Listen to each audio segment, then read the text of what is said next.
আমি আন্দোলনরত কোমলমতি ছাত্রছাত্রীদের নিরাপত্তা নিয়ে অত্যন্ত উদ্বিগ্ন। এই সন্ত্রাসীরা যে কোনো সময় সংঘাতের পরিবেশ তৈরি করে তাদের ক্ষতি সাধন করতে পারে। তাই শিক্ষার্থীদের পিতা মাতা, অভিভাবক এবং শিক্ষকদের প্রতি আমার আবেদন, তারা যেন তাদের সন্তানদের নিরাপত্তার বিষয়ে সজাগ থাকেন। একই সাথে সকল শিক্ষা প্রতিষ্ঠানের ছাত্রছাত্রীদের নিরাপত্তার বিষয়টি বিশেষভাবে নজর রাখেন। সরকার হাইকোর্টের রায়ের বিরুদ্ধে সর্বোচ্চ আদালতে আপিল করেছে। আপিল আদালতে শুনানির দিন ধার্য করা হয়েছে।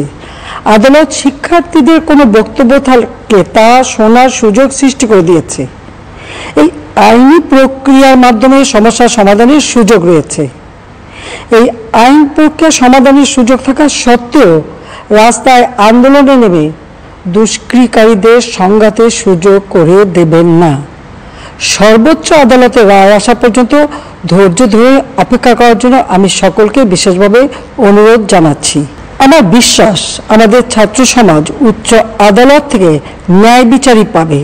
তাদের হতাশ হতে হবে না।